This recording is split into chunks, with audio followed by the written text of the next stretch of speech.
Hey everyone! Welcome back to the channel.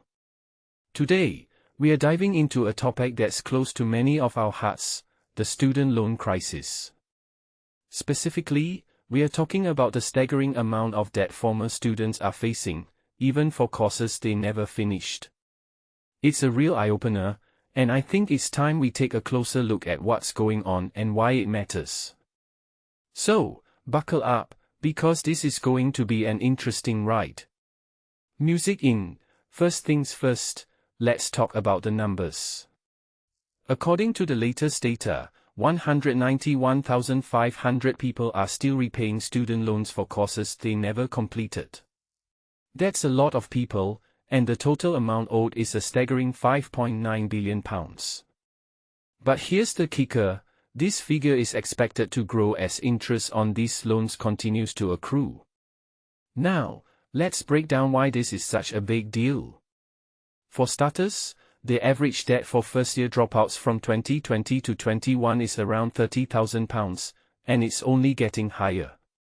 James, for example, dropped out of his architecture degree and now owes over £62,000 due to interest.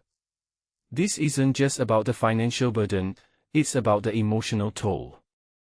James feels angry at the system, and I think a lot of us can relate to that feeling. What makes this even more frustrating is that the government argues it's only fair that students repay their loans, regardless of completion.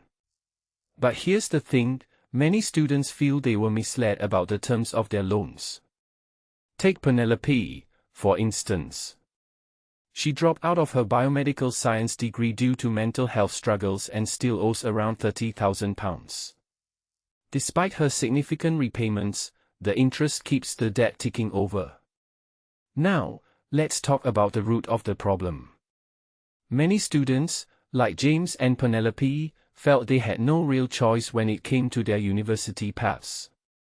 James didn't even remember discussing his options, and Penelope felt like university was her only option due to her circumstances. This lack of choice is a critical issue, and it highlights the need for more flexibility in the system. But here's where it gets interesting. The government is pushing back, arguing that the system isn't broken. They claim that around 9 in 10 undergraduates complete their courses, and that it's fair for students to repay their loans. However, they also acknowledge the need for better choices from the start.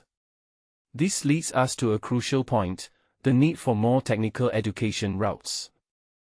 The new Prime Minister, Andy Burnham, is advocating for this, and it's a step in the right direction. But here's the catch, these changes won't help those who already feel trapped in the university system. The earliest any 14-year-old could benefit from the new pathways is 2028, which is too late for many. So, what does this all mean? Well, it's clear that we need a wholesale reform of the student loan system.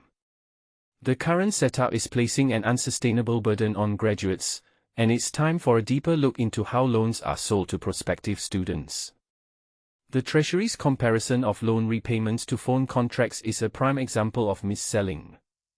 In my opinion, this crisis is a wake-up call for the education system. We need to give young people real choices at 18, and we need to prepare them for their futures with meaningful careers guidance and technical education.